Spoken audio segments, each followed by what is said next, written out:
I arrived an hour early, not because I was eager, but because that's what Sadie asked. "Can you just be there first? Helps with the flow of guests," she'd texted me the night before, like I was staff, like I didn't own the goddamn building. The hostess smiled wide when Sadie showed up 20 minutes later in a silk dress that probably cost more than my monthly payroll. She kissed cheeks, hugged investors, and didn't once glance back at me. I was already at the corner, folding napkins. Sparrows. I folded them into sparrows. Something my mother taught me at Sunday dinners. She said they were the working birds, small but determined. I liked that. But just as I finished the last one, Margaret walked by, looked down, and said without pause, "Switch to swans. Sparrows are too rustic." Then she walked off. She didn't say hello. Didn't ask how I was, just dismissed what I created and kept moving. I stood there, holding the fabric, telling myself, just one night.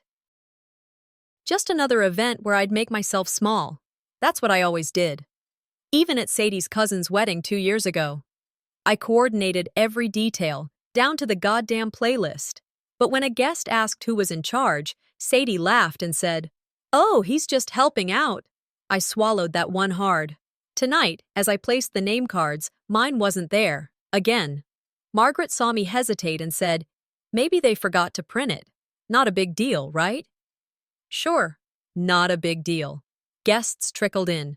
Local donors, minor celebrities, influencers, investors with slick shoes and tighter smiles. Sadie worked the room like she was born for it. She introduced me once, to someone from Atlanta, as the logistics guy. Not husband, not co-founder, just logistics. One guy asked if I was the maitre d'. She laughed, didn't correct him, didn't blink. I stood at the edge of that room, same way I always did, watching her shine. Watching them applaud her vision, her restaurant, her brilliance. They didn't know the LLC that owned the building had one name on it, mine. Margaret raised a glass for a toast. "To the Greer vision," she said. Everyone cheered. I smiled, nodded along, but my grip around the tray tightened so hard my knuckles ached. I heard clinks of silverware, but I didn't feel part of any of it. I was just there. Background noise. A living prop in their curated photo op. "Just get through tonight," I whispered under my breath. "You always do." I noticed a younger waiter struggling with the wine pairings. I stepped in, gave him a quick breakdown. Notes, regions, pairings. He nodded, eyes wide, grateful. He reminded me of myself. But instead of feeling proud, I just felt small. Sadie passed me on her way back from the bar, shoved a cloth into my hand. "You missed a smudge on table 3. I looked at the cloth, then the table, then my own reflection in the window. Did she even see me anymore? A guest stopped near the head table and smiled down at the napkins. "These sparrows are adorable," she said. Before I could speak, Sadie cut in. "Actually, they're swans. We changed them." I looked down. Someone had refolded them after me. Quietly. Completely. It was small, but it felt like the last straw unraveling. I remembered my mom's hands folding sparrows in our tiny kitchen. Remembered how she told me, "People like us, we don't make statements, we make things work." Margaret raised her glass again. "To legacy and vision," she said. Everyone around me had a drink in hand, except me. Later, someone handed out printed cards for a networking photo. A donor from out of state. He passed me mine. Staff, T. Garner. No title, no ownership, just staff. Sadie looked over my shoulder and said, "Oh, must be a typo." Then the photographer waved me out of frame. "Let's just get the main faces." I stepped back. No one said anything. No one looked. I stared down at the wine glass in my hand, the condensation slowly dripping over my knuckles. And just like that, I realized I was the only one still pretending I belonged. I slipped back into the dining room just as Margaret was wrapping up another speech. She stood beneath a gold-trimmed chandelier, talking about tradition and honor and family. My name didn't make the list. Sadie was laughing with a donor from Atlanta, One of those men who made his money fast and loud. She stood beside him like a ribbon on a bottle. Pure decoration. He kissed her on the cheek for a photo. She let him. I set a tray of wine glasses down on the bar when a woman nearby nodded toward me and whispered, "He's good for staff morale." Sadie heard, didn't flinch, didn't correct her. I caught Louis's eye from across the room. He didn't speak, just tightened his jaw and turned back toward the kitchen. "Almost over," I muttered under my breath. "Just make it to dessert." I reached for another tray when a man with a bourbon glass approached. "You new on the team?" he asked, nodding at my shirt, which, thanks to Sadie's request, matched the server's. "I'm here for the family," I answered, giving him a smile that didn't quite reach my eyes. He chuckled, pointed at Sadie. "She said you used to work here, thought it was sweet she kept you around." That burned, deep, in places I'd buried. Sadie walked by just in time to drop the match. "He's sentimental like that." Laughter followed, like it was a line from a sitcom, like I was the punchline. I turned, picked up the next tray, held it like a shield. The 2014 Merlot had just been uncorked. Louis gave me a small nod from the kitchen door. I stepped forward, balanced the bottle, moved toward the VIP table. My hands didn't shake, my face didn't twitch, but my thoughts, they were unraveling. Sadie smiled up at me as I approached. "He'll pour you just enough to pretend he belongs here." A few heads turned. A guest snorted. Margaret beamed. I reached for Sadie's glass. She didn't blink. Her wrist flicked. And suddenly I was drenched in red, my chest, my face, the front of my shirt stained like a crime scene. "You cheap little waiter," she hissed. "You've embarrassed us enough." Gasps followed. Not a word from Margaret. I stood there, soaked, wine dripping from my chin, bottle still in hand. Louis stepped in fast. "Sir, ma'am, are you all right?" Sadie picked up a new glass from the table. "He's emotional. Let it go." Margaret didn't even look at me, just leaned into Sadie and murmured, "Take 5. Recenter." Not one person said, "That was wrong." I nodded. Set the bottle down, reached for a cloth, wiped my cheek, stepped back, quietly, before I drowned in that room. The kitchen felt like another world, cooler, dimmer, quieter. Louis was there. He took one look at me and froze. "You okay, boss?" I nodded once. He took the tray gently from my hands. "They don't know, do they?" I shook my head. "Not yet." He exhaled slowly, then straightened his spine like a man about to go to war. And then he walked out, right into the center of the ballroom. He passed Sadie as she adjusted her earring and stopped. With deliberate calm, he bowed, not a nod, not a dip, but a full, formal bow. Then, in a voice just loud enough for the room to hear, he said, "Apologies for the delay, Mrs. Garner. We serve on the owner's timing." Silence fell again, but this time, it felt different. I walked to the back office and closed the door. The wine was sticky now, drying on my skin. There was a mirror over the sink. I stared into it. What I saw wasn't a man who'd built 3 restaurants. Wasn't the guy with a staff of 40 or a roadmap to expand into Charleston. It was someone in a rented uniform, stained red, eyes dimmed. My name was on the deed, on the HR contracts, on every staff badge ordered in the last 6 months, but not on the invitation, not on her lips, not in her world. I leaned forward, gripping the sink. "They erased me," I whispered. And I let them. It wasn't the wine that stung. It was the fact that somehow, it all felt normal until now. The sun hadn't climbed past the treetops when I opened my eyes. I was still wearing the same clothes from the night before. The smell of wine on my shirt had settled into the fabric. Stale. Acidic. But the air in that room? Worse. It reeked of cold perfume, lacquered wood, and something else. Preservation. That kind of curated silence Margaret had mastered. I sat up in bed. Guest bed, technically. My place downtown? I didn't want to go back. Not yet. Not with my name still missing from the conversations that mattered. Not when everything I'd built was being weaponized against me. There was a note folded on the nightstand, Sadie's handwriting. Let's just let last night go. No sorry. No, are you okay?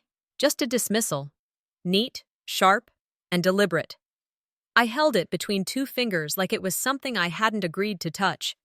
I couldn't remember the last time she looked at me like I was real. Walking down the hall, the stillness pressed in closer. The Greer family gallery ran the length of the west wall, photos in ornate frames, everyone arranged like royalty. I stopped halfway through. There used to be a photo here, last year's foundation gala. I remembered standing behind Sadie, slightly out of focus. When they reframed it later, Margaret said, "We needed balance." Turns out balance meant cropping me out, and now that frame was gone, removed completely. No explanation. My absence wasn't an oversight. It was intentional, clean, like I'd been professionally erased. I asked myself something I hadn't before. Have I ever really been part of this picture? As I passed the study, Margaret's voice reached through the cracked door. She was on a call. "Oh, Sadie's doing great. She's really stepped into leadership. Tavish. Oh, he assists when needed." That one hit hard, not loud, but deep. Assists when needed. I kept walking. She saw me pass, nodded, didn't stop talking. That nod felt like a signature on a permission slip. "You may go now." I was halfway down the east corridor when something caught my eye. A box, tucked behind a side table, wrapped neatly, silver ribbon loose at one end. I picked it up. It was the cookbook I'd tracked down for weeks. First edition, Louisiana French Creole. A nod to Margaret's roots. I even had it shipped from a shop in Baton Rouge. The tag was gone. The paper had never been untied. Emery passed behind me, didn't slow down. "She thought it was fake," she muttered. That was the part that got me, not the rejection, but the assumption that anything I gave had to be counterfeit. I sat on the nearest bench, box in hand, and just stared at it. All that effort, all that thought, for nothing. And yet, it wasn't the wasted gift that hurt most. It was how familiar the feeling was. Later, in the quiet of the guest room, I drifted back to a different kind of kitchen. My dad used to cook gumbo on Sundays. Even after Mom passed, he'd still set a place for her. "You don't erase the people who fed you," he told me once. I hadn't thought about that line in years, but it came back now, steady and strong. Margaret didn't just erase me from photos. She rewrote the room, the roles, the legacy, so cleanly, so confidently. And Sadie? She played along, because being Mrs. Greer Garner looked better when the Garner part stayed quiet. That pain, it wasn't loud, but it was constant, and I was tired of carrying it like it was a favor to them. I reached under the guest bed and pulled out the portfolio I'd packed months ago, just in case. Inside, receipts, contracts, the LLC documents with my name in bold. I flipped through them like pages in a diary I'd never written. Then press clippings, events I catered, deals I closed, interviews Sadie gave without once mentioning me. Not revenge, not anymore. This was about remembrance. I took one sheet, ownership registration, clear as daylight, and taped it to the mirror. Primary owner, Tavish Garner, Viro Group. I didn't stare at the paper. I stared at my own face. And for the first time in a very long time, I said my name aloud, with pride, with weight. I wasn't angry anymore. I was finally awake. And that was far more dangerous. I didn't wait for anyone to offer me a ride. Margaret already had her driver parked out front, engine running, like she knew I wouldn't argue. I didn't. Sadie didn't come downstairs. She hadn't said a word since the night ended. I didn't expect an apology. That would have required her to admit something happened. I packed my things in silence, folding each shirt like it mattered. It didn't. Margaret passed the door, holding a glass of mint tea like always. "Thank you for being composed," she said. Composed. That was the word she picked, not dignified, not resilient. Composed, like a piano piece, played by someone else, note by note, without error. I didn't respond, just zipped the bag and lifted it. I walked out through the back entrance, same one I'd entered 2 nights ago. Like help, the driver didn't say a word, just opened the door like I was a guest. He wasn't wrong. We pulled up to my condo downtown around 1. Summer light was bouncing off the awning. My building, my name on the deed, my mortgage, my damn dream. I nodded to the doorman. Afternoon, Ray. Ray hesitated. We weren't expecting you, sir. I stopped mid-step. What do you mean? He shifted. They said you were out of town for the month. Told us not to hold your mail. They? Ms. Greer. Her mother came with her. I didn't answer. Just nodded once and headed up. My key didn't turn. I pulled it out, tried again. Same result. Taped to the door was a printed sheet of paper, perfectly aligned, centered. Pending reassignment, contact management. My chest didn't tighten, my hands didn't shake. I felt nothing, because somehow I'd seen it coming. I stepped back, dialed Sadie, straight to voicemail. Margaret, same thing. So I called the building manager. Tyler, he answered quick. Hey, Tavish. I can't get into my condo. Yeah, there was an update. Ms. Greer said you'd relocated temporarily. Said she was consolidating residency permissions. Based on what? She showed us some legal documents. Signed by who? There was a pause. They weren't signed, just letterhead. I didn't yell, just hung up. This wasn't a mistake. It was a move, a removal. I walked 2 blocks, straight to the office I'd leased months ago. Quiet, tucked above a frame shop. I'd told Sadie it was for side work. She hadn't asked more. Inside, I unlocked the back drawer, the one labeled contingency, file after file. Contracts, tax records, property deeds. The condo was mine. The restaurant was mine. The expansion lot in Charleston, also mine. I laid them out, photographed them, time-stamped everything. Then sat down at the desk and whispered, You want a paper war? Let's go. The walls were blank except for a single thing, a small logo I'd framed. Vero Group. The name Sadie never once mentioned in interviews. Not once in 5 years. She always called it our family's legacy, never his. I stared at the frame, not with bitterness, with focus. This wasn't about rage anymore, it was about clarity. I opened my laptop, composed an encrypted email to Monica, my attorney. Subject, Clause B. Message, activate, effective immediately. I clicked send. If they'd wanted silence, they should have kept their hands off my name.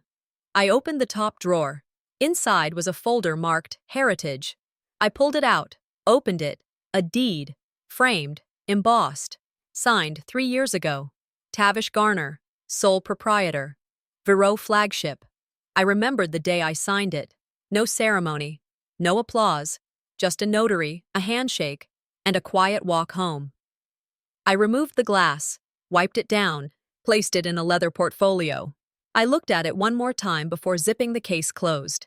If they ever ask who owns the table they're eating at, I said aloud, this will answer. I pushed open the service door at Vero, letting it swing shut behind me with a soft thud. The front of the restaurant was polished like always, marble floors, quiet jazz, crisp linen. But back here, behind the kitchen line, the air was warm and smelled like onion stock and garlic butter. It felt real. A few staff nodded when they saw me. No one said anything, not because they didn't know. They did. Everyone had seen the news, the whisper campaigns, the red wine down the shirt. But in this space, silence wasn't judgment. It was respect. I sat down on a crate near the prep counter. Louis walked by, tapped my shoulder gently, and kept going. That was enough. The napkin I'd folded, a sparrow, tucked beside the sink 2 nights ago, was still there. No one had moved it. That little bird had lasted longer than my name on a Greer press release. Melissa showed up about 20 minutes later. She had a tray of receipts, her apron tied too loose, eyes scanning the floor like she was afraid to meet mine. Mr. Garner? She said, barely above a whisper. Yeah? I sat up straighter. She never called me that. I just wanted to say, thank you, she said, for recommending me when I was jobless. I blinked. I didn't remember doing it. I was 3 weeks behind on rent. You called someone. I don't even know who. I got an interview the next day. I was about to say it wasn't a big deal, but then she added, "You treated me like a person, not a problem." And that hit different. All the legal documents, all the nameplates, all the calculated statements and emails. They didn't move me the way her words just did. She didn't owe me anything. That's why it meant everything. She left, just as quietly as she came. I went to the locker room. The cracked mirror hadn't changed. Still chipped in the corner, still gave me two versions of myself depending on the angle. I leaned in close. I used to work doubles here, saved every pay stub like it meant something, counted tips to the penny. I never asked for more than what I earned, but I earned every inch. That woman, she didn't wait to be given a title. She claimed her worth in sweat. "I miss her," I whispered, and then quietly added, "But she's not gone." I crouched down and opened the bottom locker. My old one still had my initials on it. Inside, a name tag, scratched but legible, a dried corsage from some appreciation night, and a torn envelope. I froze. It was addressed to the Vero board. My handwriting. My letter. I wrote it 3 years ago when I formally applied for the Director of Operations role. It had never been delivered. A yellow sticky note was attached. Held at Margaret's request. Sensitive timing. I sat on the floor. I wasn't rejected. I was silenced, and they smiled at me the whole time. I walked back out, holding the envelope in one hand, a stack of ownership contracts in the other, spread them on the break room table, looked at them side by side. For years, I thought I wasn't enough for them. Turns out they were just scared of how much I could be without them. I opened my laptop, created a folder. Named it Reclamation, dragged every scanned document inside it, then renamed the folder again. Tavish Garner, founder. Not assistant, not logistics. Founder. I stepped outside. The sun was going down, casting long shadows in the alley where we used to unload produce. I stood in the same spot where I'd once cried after an 18-hour shift. I didn't cry now. I pulled out my phone, opened my email, typed, "To the board. Effective immediately. I'm reclaiming the position I already earned." No threats, no drama, just proof. I hit send. Then stood there for a minute. The power wasn't in what I'd do next. It was in what I'd already done. I was at Monica's office by 9 a.m., on the dot. Downtown was already buzzing. Streetcar bells, construction noise, the scent of bakery grease and humidity clinging to the sidewalk. I carried a folder in one hand and a black coffee in the other. The folder was labeled Reclamation. Monica glanced up as I walked in. No small talk. We'd worked together before, during a zoning dispute for Vero's second location. She didn't ask what happened. She just cleared her desk. I spread out the documents. Ownership contracts. Email printouts. The letter Sadie intercepted 3 years ago. "They're not just playing dirty," I said, laying down the final sheet. "They're rewriting history." Monica tapped her pen twice against the desk. "Then let's file a counter-narrative, one they can't edit." We moved fast, petitioned for a legal freeze on assets. I wanted control reestablished, by law, in ink, in court. Monica opened the founding contract for Vero. Page 32. Small print. Clause 17B. Her brow lifted. "This clause, was this yours?" I nodded. "I added it after the media backlash over the seafood sourcing scandal." She smirked. "Says here the founder may override board consensus if public misrepresentation occurs." I watched her read the rest, then close the file. "This gives you the power to remove Sadie and Margaret from all official partnerships and marketing references." My signature was dry before she finished the sentence. "I want this to hit before their next luncheon," I said. "Make it clean, make it legal, and make it land hard." She nodded, already dialing her paralegal. I didn't linger. I left her office and drove straight to Vero.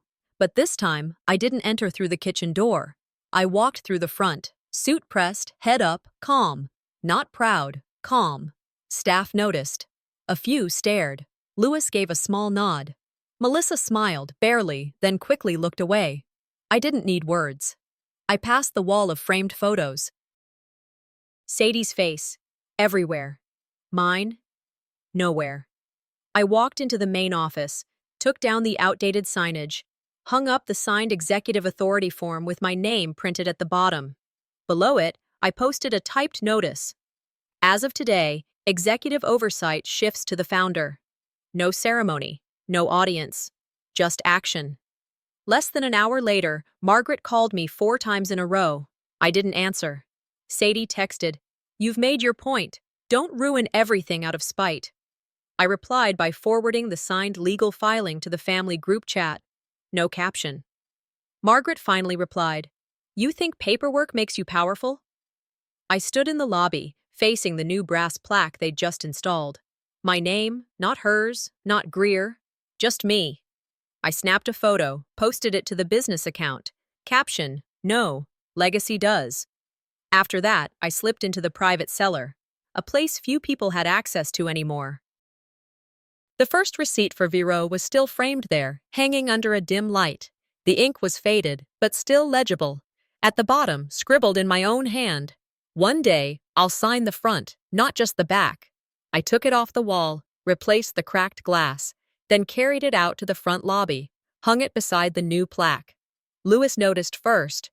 Melissa passed by, paused, and whispered, "It's about time they knew." I didn't answer. I didn't need to. Later that afternoon, a long-term catering client walked in, asking for Sadie. I stepped out to greet him, card in hand. "She's no longer with us." He hesitated. "So, who's in charge?" I handed him my corporate card. The silver foil gleamed under the light. Tavish Garner, CEO, Vero Group. He glanced at the POS terminal. My name lit up on the screen. "You're the boss?" he asked. I nodded. "Always have been." I handed him the order confirmation, turned toward the front window, and there she was, Sadie. Sitting in her car across the street, engine running, eyes fixed. She didn't wave, neither did I. The first sound I heard that morning wasn't birds or traffic. It was my phone buzzing off the bedside table. Margaret had left a voicemail. One sentence. "You've started a fire? Don't be shocked when you burn." I didn't listen twice. I didn't need to. Monica had warned me. They'll move fast. Don't expect dignity. Expect damage. By 8 a.m., an anonymous article was circling business circles and Facebook groups. Founder suffers mental fatigue. Was quietly removed to preserve brand stability. There it was. They didn't even try to be subtle. The phrase mental fatigue was Margaret's signature move. She used it when a former assistant quit, and again when a cousin dropped out of law school. Now, I was the unstable one. The liability.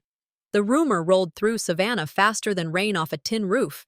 I read every line, twice, not to doubt it, but to prepare for what came next. I drafted a statement, calm, legal, short, but I didn't release it, not yet. You don't swing back until they think you're too stunned to lift your arms. That afternoon, Margaret was set to speak at a fundraiser, Savannah Historical Society. She was being honored for cultural legacy and community stewardship. God help us. I dressed the way she hated, clean but unpolished.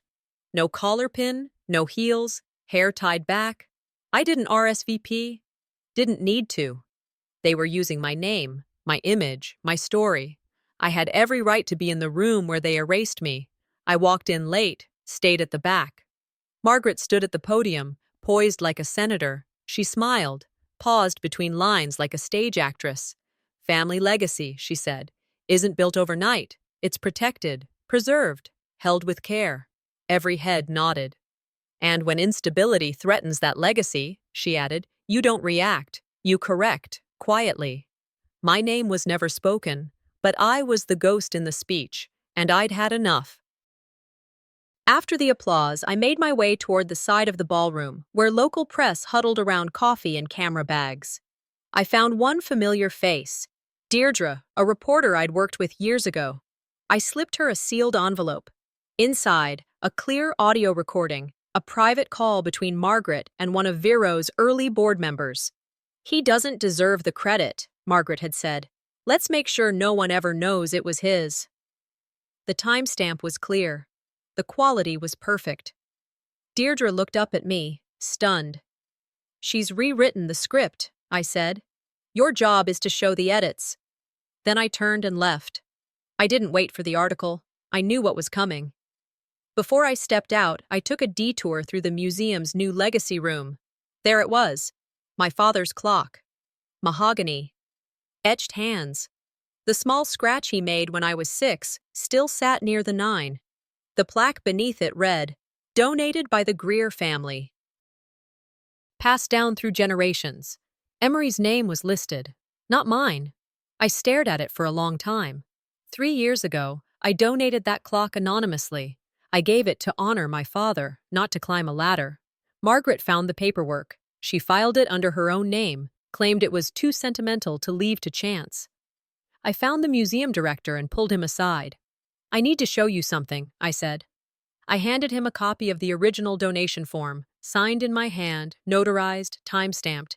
He looked at it, then at the plaque. "Would you like us to update it?"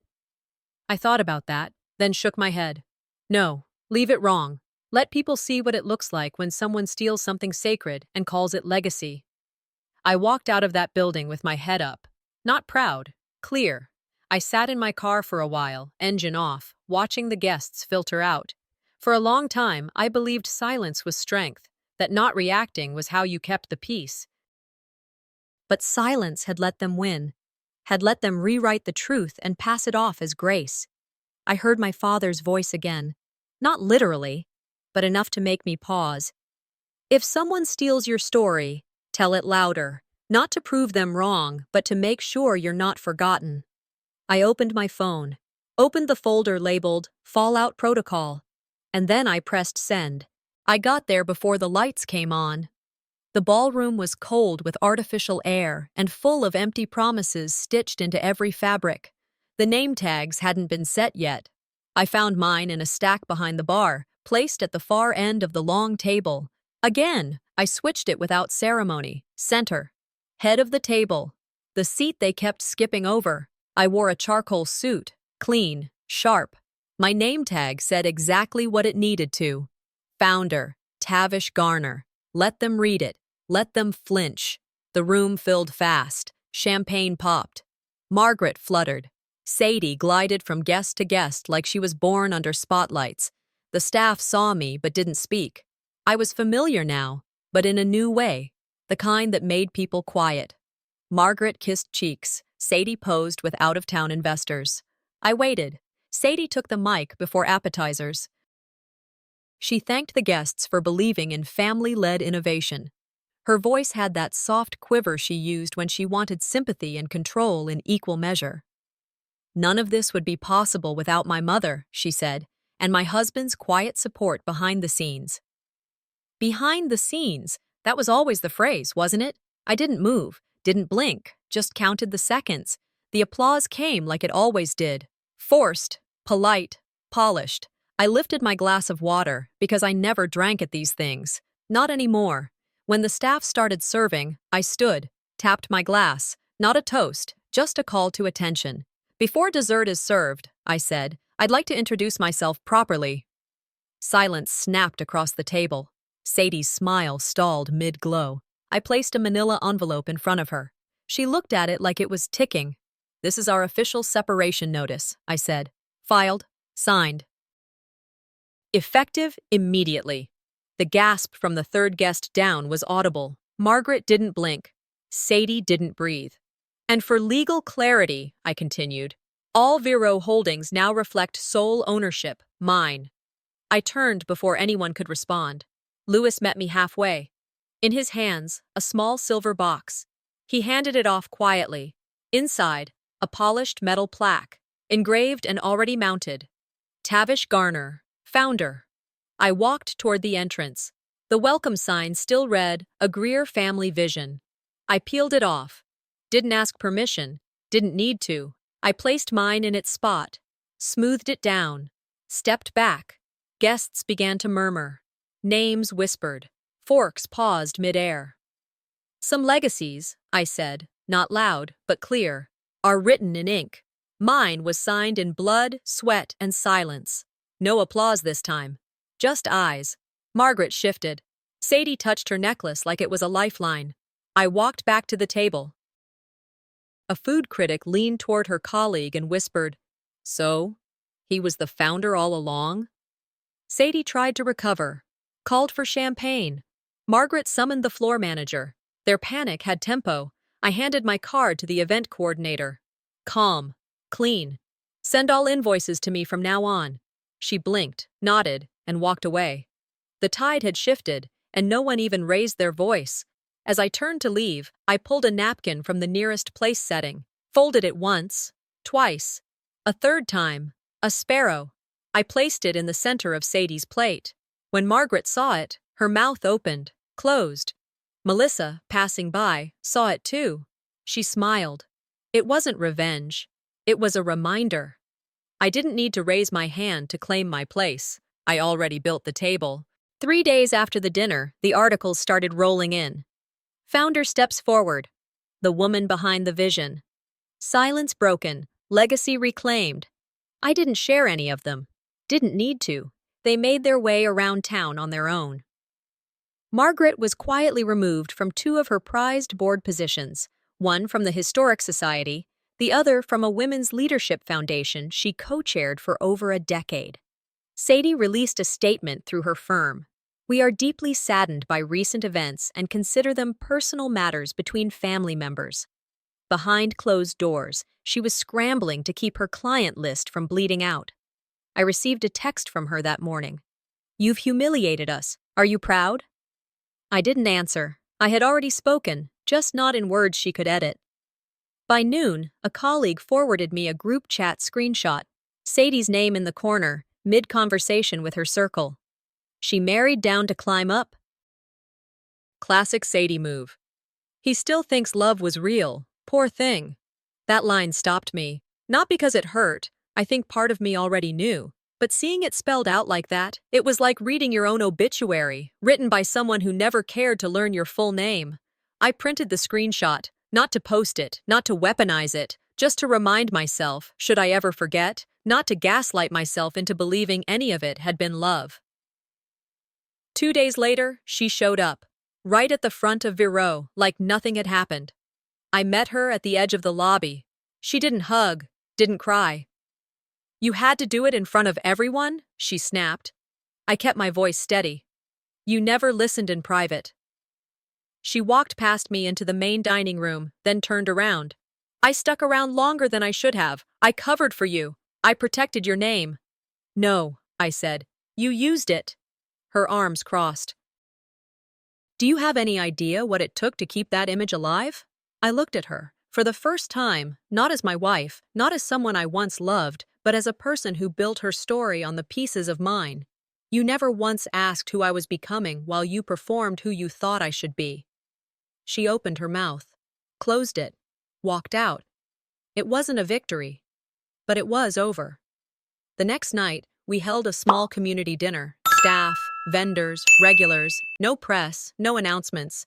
Melissa raised a glass at the end. "To the quiet ones who build louder than they speak." That one got me. I looked up at the clock on the wall, the one I'd restored from my dad's shop. The plaque under it now said, "Donated by Tavish Garner." That was enough. I didn't need articles or features, just space. A room that didn't correct me when I used my own name. A man approached me halfway through dessert, older investor from the first event. He leaned in. "I overheard one of Sadie's friends at the gala," he said. "Said she married you for PR." I nodded, not surprised. He smiled.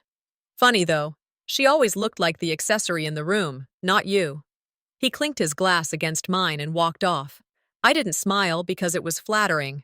I smiled because the truth finds its way through. Even when whispered, some wounds don't close. They leave a line, a reminder. I still miss the version of love I thought we had.